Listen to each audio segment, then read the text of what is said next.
All right. Today we're going to talk about imperialism. All right, specifically European imperialism. So for the next couple days, we are going to go over how these European nations they sought to dominate other weaker nations. We're going to go over some of the basics just of imperialism in general. All right, and we're going to finish up the day talking about specifically African imperialism. All right, tomorrow we will go over India, and then the next day Asia. All right, specifically China. All right, so today, again, we're going to hit on some of the basics to start out with, what imperialism is, all right, some of the key concepts of it, and then finish up with specifically African imperialism. Okay, so what is imperialism? It is when a stronger nation seeks to dominate a weaker nation politically, economically, and socially. All right, politically, they're seeking to dominate them through their government. All right, controlling their government. We're going to talk about the three different aspects of that. Economically, how they seek to control money and resources from this weaker country. All right, and socially, how do they look to change this country? This is more specific in Africa, all right, because of the way they view the African people. All right, so we'll break it down into two periods, the old imperialism and the new imperialism. We're going to specifically stick to more of the new imperialism. Okay, so again, I'm going to go through this pretty quick. All right, you should have had time to review this on your own. So we're going to go through it quick. If you have any questions, you can stop me. I'll stop occasionally to talk about some things that are important. And we're going to hit this pretty quickly so we can get to some other things.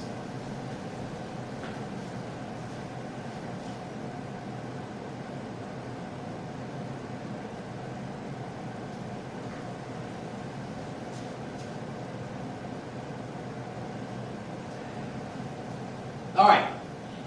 Specific dates about 1870 to 1914. Again, I told you earlier that 1914 is specific to that because of the start of World War I. Okay, when this end of this age of imperialism ends because of this global conflict. All right, Japan, U.S., and other industrialized nations of Europe, all right, so those are the stronger nations that we're going to talk about, became more aggressive in expanding into other lands. Again, expanding, colonizing, taking over these other lands. All right. They mainly focus in Africa and Asia. Again, today we're going to talk more specifically about Africa, and then tomorrow India, and then on to other parts of Asia. Declining empires and wars left them very vulnerable. All right. So which ones? Which ones are they talking about here? Declining empires. Remember, Japan, U.S., and industrialized nations, those are the stronger ones. So the declining empires of Asia and Africa, all right, left them vulnerable to be taken over by stronger nations. All right, here's just an example of some of the areas about how much of the world was controlled by European nations. All right, you can see how it's kind of broken down. Again, you should have looked at this earlier, the different colors about how almost all of these areas, besides Russia and a majority of South America.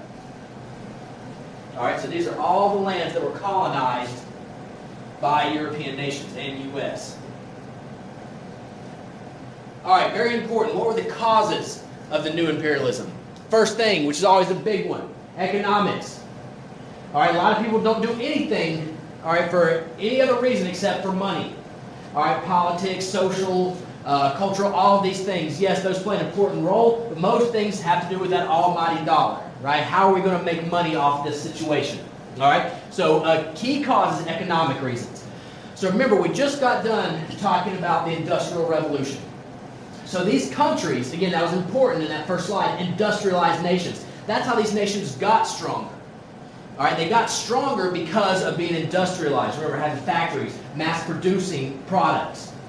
What do you need when you mass-produce products? You need more resources and people to buy these products, okay? So it goes into economic reasons. They needed natural resources and new markets, all right? That's what they need for the Industrial Revolution. They have these plants, they have all these things they're making. They need resources for this, all right? To run their plants, products to make, all right? The resources to make these products, all right, and to sell. They need a place for growing populations to settle. Again, when you're industrialized, you can support a larger population, all right, more people. So again, you have a lot of people. You can only fit so many people in this classroom. All right, I know we're adding more and more and more, but we can't have 50, 60 students in here. All right, it's too big. We have to find somewhere else to put more students. Think about it in that same sense. These countries, England, France, all right, the Netherlands, they're getting so big because of their industrialization, more population, all right, people are living longer. They need more places, more land for their people to settle, all right, and places to invest new profits. How do you make more money, all right, is invest in it somewhere else. All right, I've made money in doing some sort of work. Okay, now I need to make more money, all right, or I want to make more money, so I'm going to invest my great wealth, or the more wealth that I have now, in something else. But you kind of run out of these options, all right, when you're in one of these nations, you know, large populations, a lot of industrialized things going on, so you need a place to invest in new ideas, new resources, new things to be made. All right, so number one reason, economics, all right. Well, how can we make money?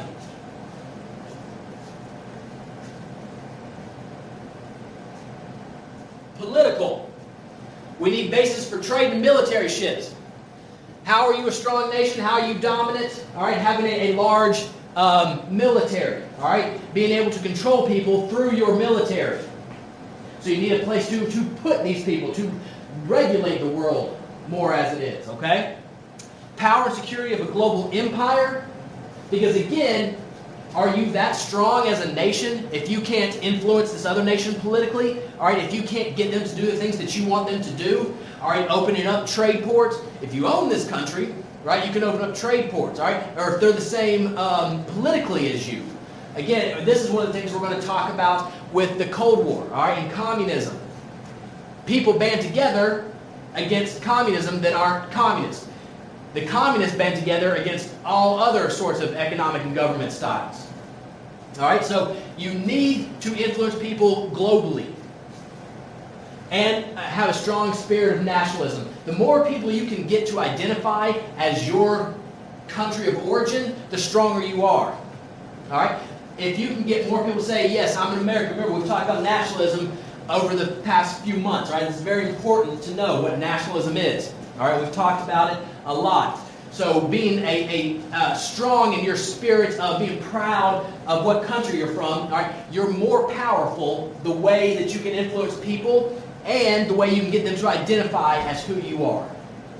So if say take France for example, if you're a small area of France, you've got 1 million people that identify as French, that's great. If you can get 20 million people to identify as French, even better. All right, you're more powerful.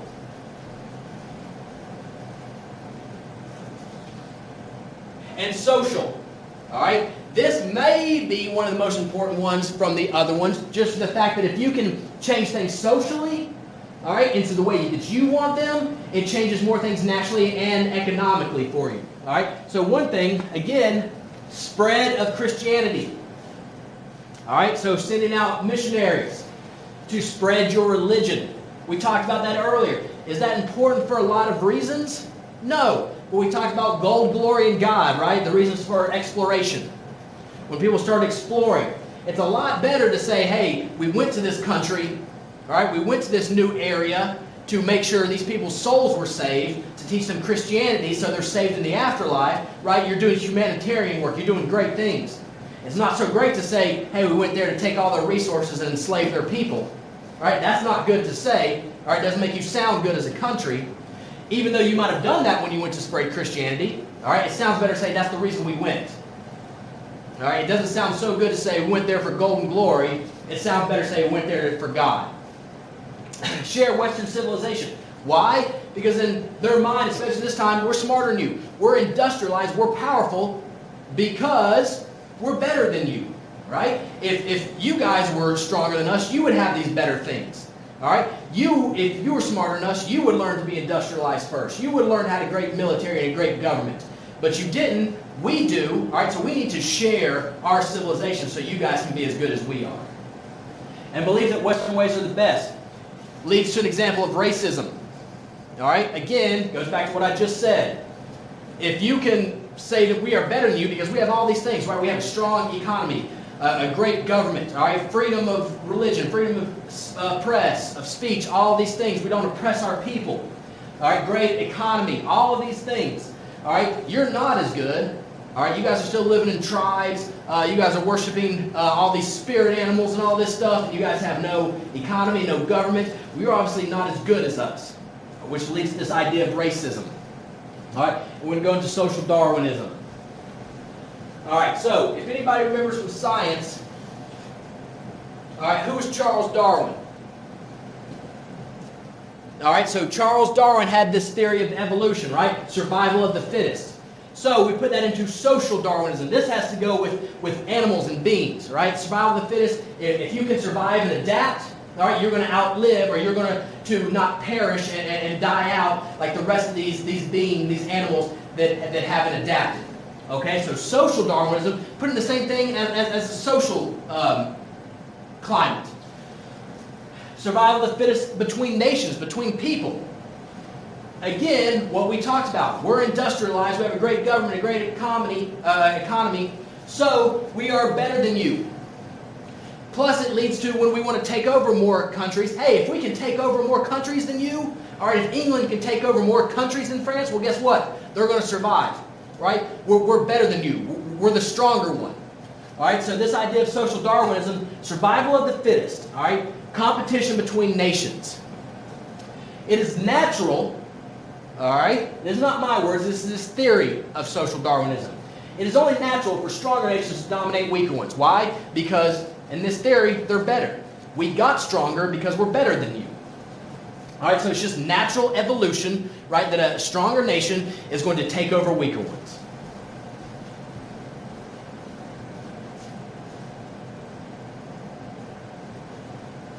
All right, White Man's Burden. This is a poem by Rudyard Kipling. Brownie points for anybody who can tell me anything famous Rudyard Kipling did. The only thing over the past couple of years of doing this, only one person's ever got it. Anybody know Rudyard Kipling? All right, he wrote The Jungle Book.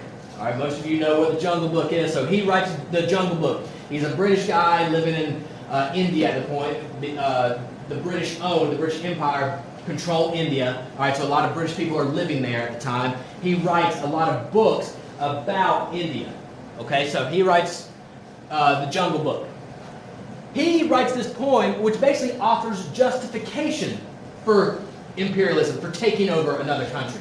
All right, and that justification is saying, again, what's that word? Justifying.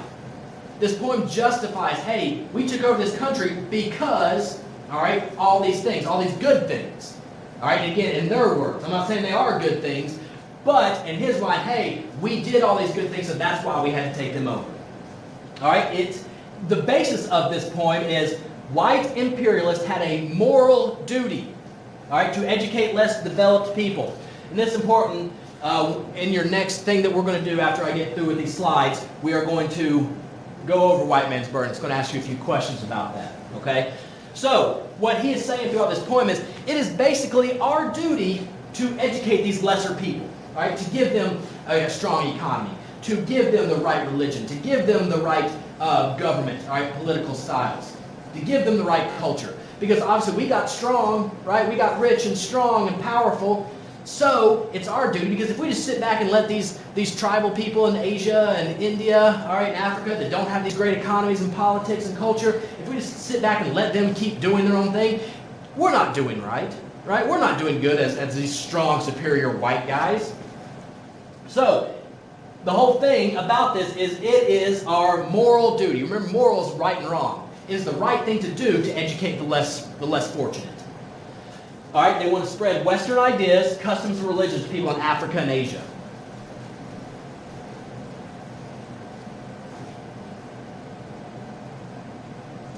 What are some Western advantages for why they took over these areas, most of the time very easily? All right, they had strong economics and government. If you have a lot more money than somebody, then you can put a lot more resources into taking over this country. You can send a lot more troops and ships and tanks and everything into these countries to take them over more easier. You have money to pay for it. If you're a country that's not very economically gifted, right? If you don't have the same money, you can't throw as much money at us to repel them. All right, they have powerful armies and navies.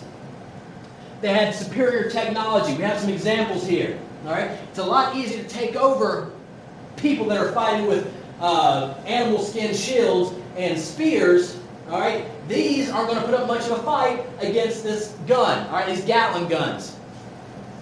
All right, shooting bullets at, 100 rounds per second. You're going to take over a lot easier. All right, so we have the Maxim gun. We have warships and railroads driven by steam, again, industrialized, all right, and medical advances.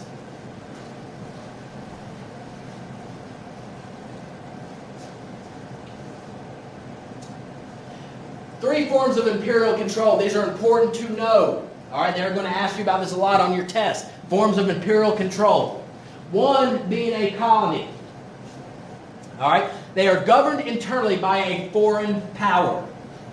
Protectorate, own internal government under control of an outside power. And sphere of influence, outside power claims exclusive investment or trading rights. So I'll break these down a little bit more for you. A colony, all right, governed internally by a foreign power. All right, I'm England, you're Africa. All right, say whatever African country. I come in, all right, and I take over this country and I install British people into your government. All right, there are white British people that are in control of your government. There are governors and local mayors and things like that. They are all white British people that are controlling you guys. All right, so that's a colony.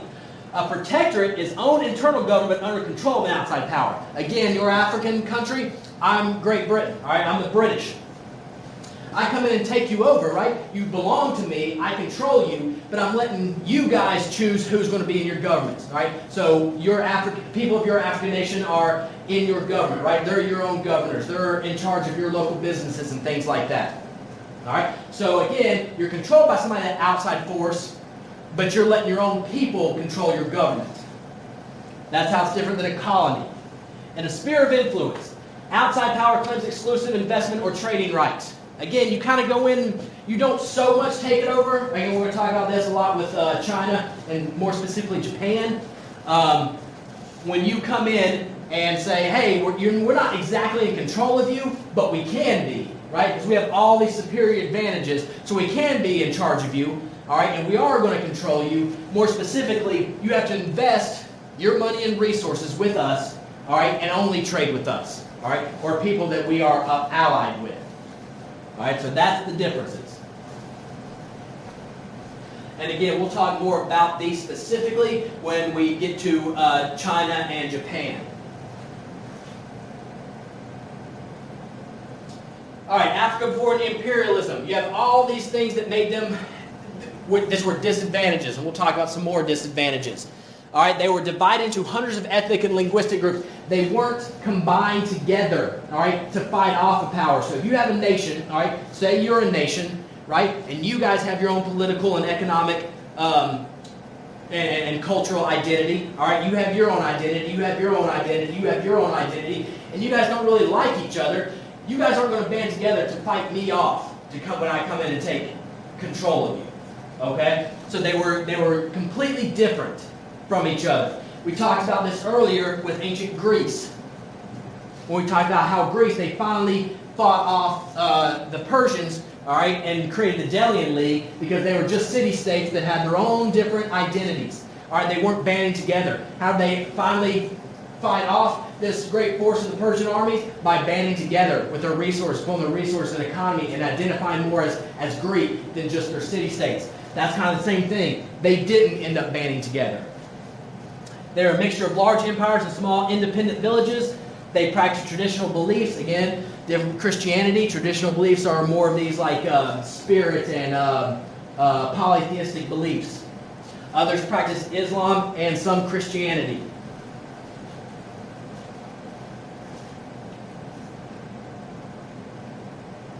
All right, so again, a lot of these you should have already looked over.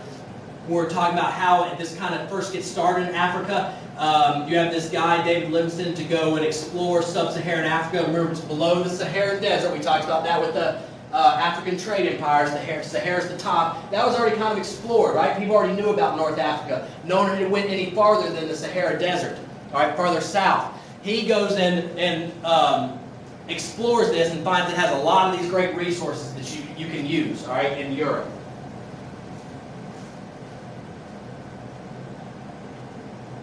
All right, this sets off the scramble for Africa. The Belgian presence in Congo sets off European race for colonies. No European power wants to be left behind. That's the most important thing.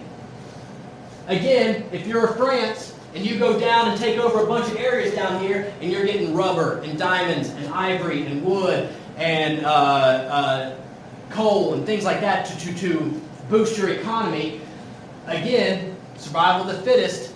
Britain wants part of that too, right? So does Spain, so does Italy, the Netherlands. They all want to come down there and get all these resources. All right? They don't want France to have all the resources. They don't want Belgium to have all the resources, all right, and become more powerful than they are. So it sets off this scramble to send as many people down there and colonize as much area as you can. All right, discoveries of gold and diamonds in South America also increased interest.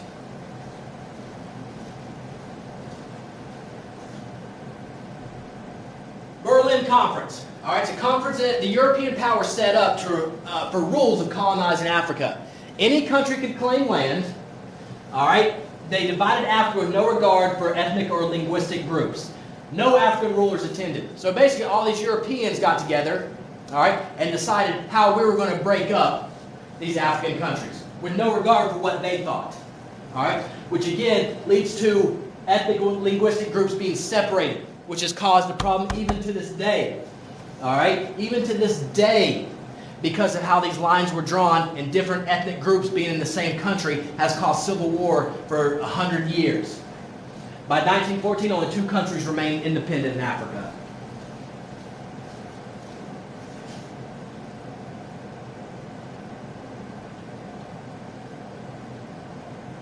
All right, again, you should have read through these. These are just talking about some different conflicts, the Boer Wars. Some of the African resistance movements fought back. All right, so Ethiopia. They actually fought off Italy and remained independent. How? All right, they saw what everybody else wasn't doing, trying to fight them off with spears and shields and all of this. So what do? Hey, we got to fight fire with fire. They went and bought weapons from France and Russia. France and Russia, they're part of Europe, right? Europe's trying to colonize all of them. Why would France and Russia help Ethiopia defeat Italy? Again, these European countries don't want another European country to be stronger than them. So I'm trying to get resources. He's trying to get resources. Yes, I will help you stop him from getting resources. All right? So Ethiopia, they get weapons, they get firepower to help defend themselves from Italian forces. All right? So they stay independent.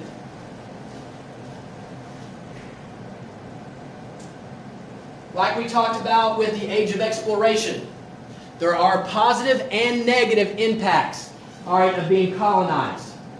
We talked about the Columbian Exchange and all this. There's positive and negatives of anybody coming and taking over an area. The Europeans reduced local warfare. All right, they stopped this infighting from different tribes. They improved a lot of things in there: sanitation, hospitals, and education. These people did make some money. All right, some of these African countries did make some money because the things they had, again, ivory, rubber, silk, all these things they had, all right, were very popular in European markets. They improved infrastructure like railroads, dams, telephones, and telegraph lines. So again, they did help these countries build up. What are some negative impacts? Like anybody colonizing, again, you can kind of implement the same things we talked about from Age of Exploration. Negative impacts. You lose land and independence. Obviously, that's number one. You have death caused by new disease and resistance. Resistance is fighting back. All right, getting killed. All right, so again, new diseases are introduced to your population that you don't have an immunity for, and a lot of your population dies. Change to cash crops resulted in famine. Again, if I grew corn, all right, it was for me and my village or my family or whatever it was, right, locally. The food we grew, we just used to eat. Now they say, oh man, y'all grow a lot of corn here. We control your area. We're taking all this corn. We'll leave you a little bit to eat, all right? But we're taking all this so we can take it back to Europe and sell. All right, so it leaves not enough food to go around to your area. Break down of traditional culture. All right, again, changing everything. You can't celebrate this. That's the wrong religion. You can't do this, all right? You can't worship in this way. So you break down of who you were traditionally. All right, European establishment of boundaries. Again, we talked about that earlier. It's a problem today. All right, when you take this tribe who believes something different than this tribe and put them together in the same country because you annexed this area for yourself just because they had lumber and rubber, right? So you wanted the rubber in the north, all right, the lumber in the south, so you annexed this area. All right, but it put these two tribes together who had different religious views, different cultural views, all of that. Well, they fought, all right? And they still continue to fight to this day because of some of these boundary issues.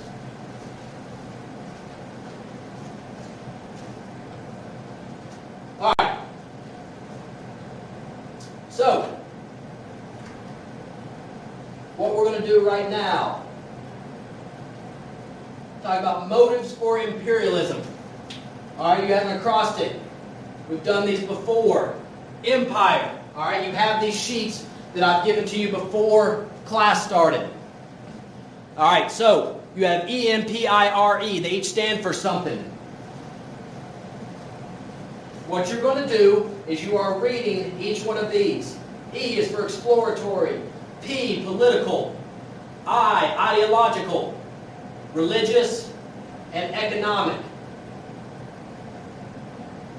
All right, you're filling out this box. Each one. So E, what were the goals of the imperialists driven by this motive? Next box, what does the quote say? Each one has a quote for you. All right, summarize it in your own words, and what motivates people to take over control of another country using this quote, all right, from each letter in the acrostic. So I'll do one, we'll do one together. All right, so the first one, exploratory. So, goals. What were the goals of the imperialists driven by this motive? So, exploring. All right, exploratory is just a way of saying exploring. These Europeans wanted to explore. All right, what were their goals in going to this African countries, or the African continent, to explore? They wanted to map new territory. All right? To locate indigenous, which means native, all right, the people that are from there, to locate indigenous people, to identify natural resources available. Again, got to get money, right? Animals, plants, all right, anything you can use in your own country. All right, so those are the goals that you're going to write down. Next one, so you would write those right there, those three goals. What does this quote say? Summarize in your own words. So exploratory. This is taken from a German historian, Heinrich von Treitschke, 1879. All great nations, in the fullness of their strength, have desired to set their mark upon barbarian lands, and those who fail to participate in this great rivalry will play a pitiable role in the time to come. Summarize that in your own words. All right, so what is this quote trying to say about exploration? All right, so if I were writing this down, I would say what I would summarize it as is, if you want to be a great nation, all right, and be at full strength and set your mark upon other areas, all right, if you fail to do this, if you fail to show your strength and build strength, all right, upon barbarian lands, all right, it's a great rivalry. Rivalry between who? European nations. So any European nation that doesn't go to Africa to colonize, all right, will play a pitiable role in the time to come. What do you think that means? Play a pitiable role in the time to come. Yes, we're going back to survival of the fittest, right? So, any European nation, if I were going to summarize this, any European nation that does not go and colonize areas in Africa will be weaker than other European nations. Okay, that's how I would summarize this. If you want to be a great nation and have full strength, you have to go, all right, in the scramble for Africa, get land, get resources, build up your economy, build up your politics. And if you don't, all right, you're going to be weaker, all right, more pitiful than all these other European nations who did go down there and do that. And so the last one,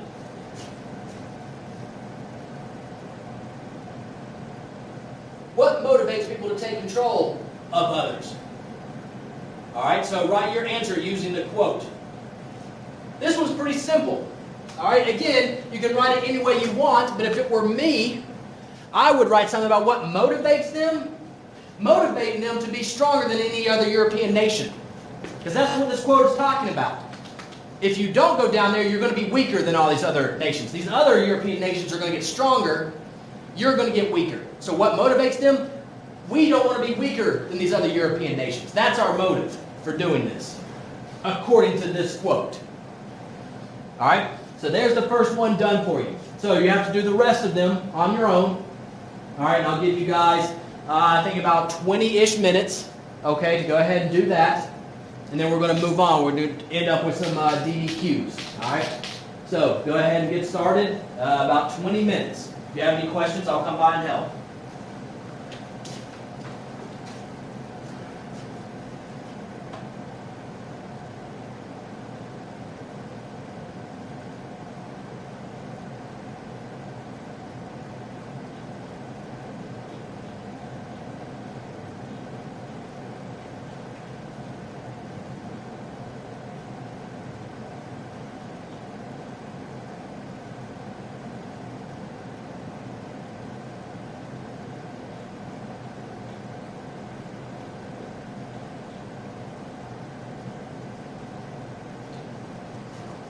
All right, so now that you guys are done with that, all right, let's finish up. We're going to do some reading, all right, some conceptual thinking.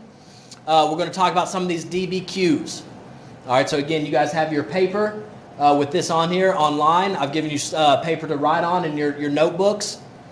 Okay, so you should have this up open on your Chromebooks. So we're going to talk about one of the things you guys need to know, and again, we've done a couple of these, are how do you look at something, all right, an image, a cartoon, something like that, all right, and decipher what it's trying to tell you. So this is a good one right here. So we have Cecil Rhodes, right, a great conqueror of Africa, all right, conquered a lot of area for the British Empire. So we have Cecil Rhodes right here. This is this guy. It says here, the cartoon below shows Cecil Rhodes, a ruler in British colonial Africa. Use the picture to answer the following question. So again, this is no reading. You just have to conceptually think by looking at this, what is this trying to tell me? All right? What is this visually trying to get me to feel? So number one, how is Cecil Rhodes dressed? And what items is he carrying? So how do you think he's dressed? Right? All right, so as an explorer, all right, not so much military, because again, if you're dressed in military clothing, that sends the wrong message. Yes, he has a gun, all right, but this outfit that he's wearing, these clothes that he's wearing, is what people that were explorers, all right, at this time would wear. So he's trying to give this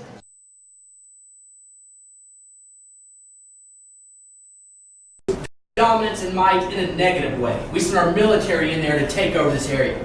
No, we send Cecil Rhodes to explore. Right? They both might be true, all right? But this one gives off a better visual image of he's an explorer, not a military conqueror. All right, so what items is he carrying? All right, so he's got a gun. All right, he's got a helmet.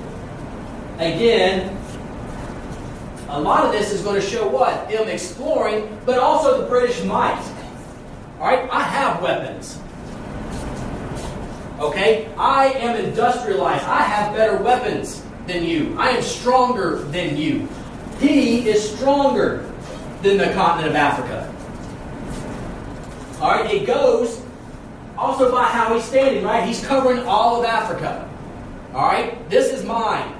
I can conquer it. I am stronger than you. He also has these strings holding it up. Again, you can look at it two ways, and this is why I like doing this. Some people look at it different ways than I do.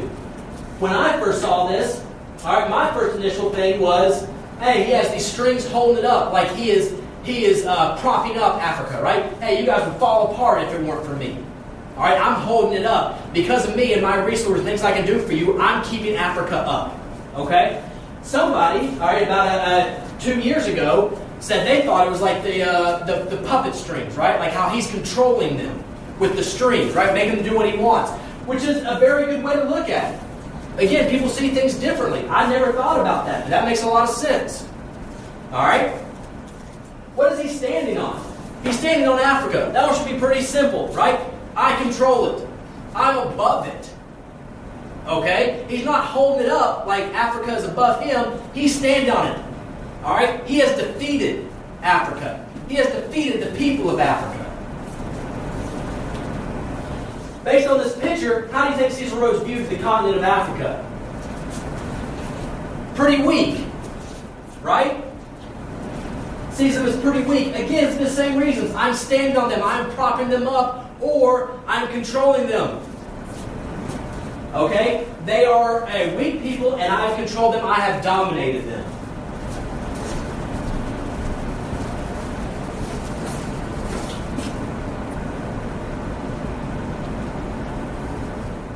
Rhodes was once quoted as saying, "I would annex the planets if I could."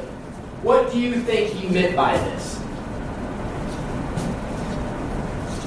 Alright, yeah, a little bit of a God complex, right? I would take over everything if I could. Not just the land on this planet, right? For me, for Great Britain, for industrialized areas, for Europe, whatever it is. I would annex, I would take over, I would control the planets if I could. So not a very humble brag, right? Well, I'm just glad that I got this opportunity to control some of these areas for resources for the British Empire. Right? That's kind of humble. Man, I'm just lucky that I got to do this, right?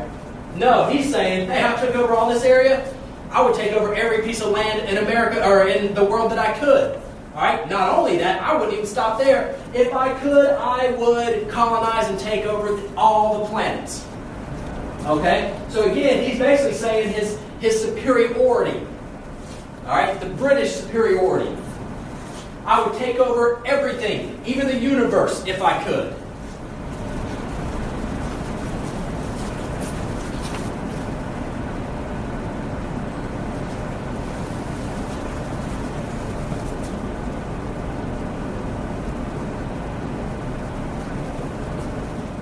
All right.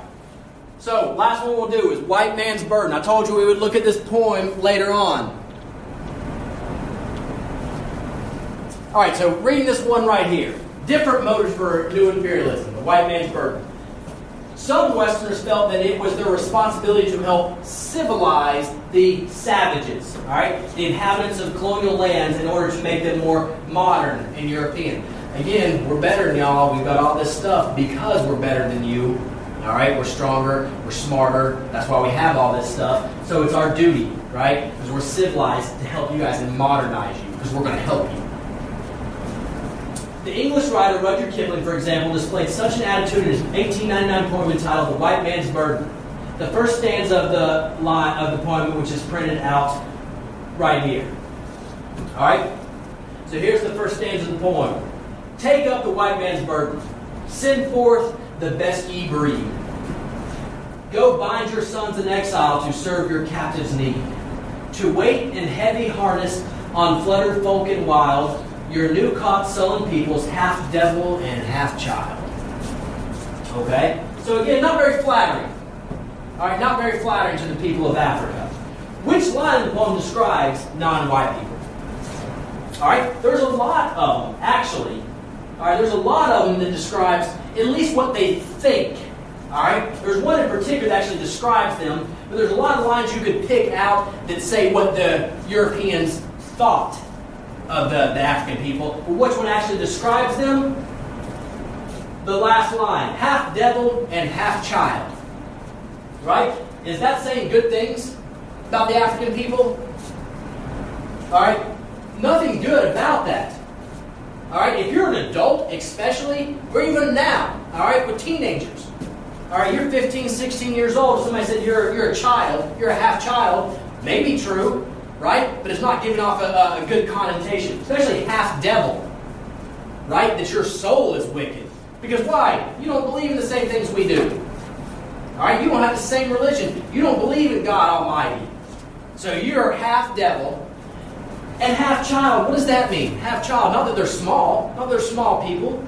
Or physically weak. Alright? Even though they may think that. What is half child? What are they trying to say?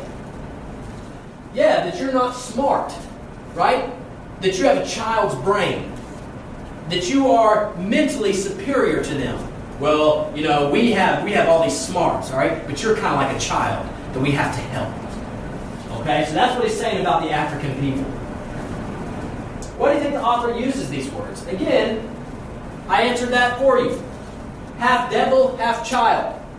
Okay? Again, you don't have the right religion, which again kind of leaves you on the right culture.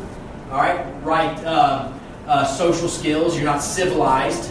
All right? And the half child, well, because you're not as smart as us. All right? You're childlike in your mentality. Because if you were smart, you wouldn't let us take you over, and you would have a great industrialized nation. But you're almost like a child that we have to help and nurture along. All right, so we'll finish these up later on. What you haven't worked on so far, you need to finish for homework so that we can talk about these first thing tomorrow. And we're going to move on with India and probably start a little bit into China before Friday. Okay? So if there's any questions, you guys can start putting your stuff up. We'll move on.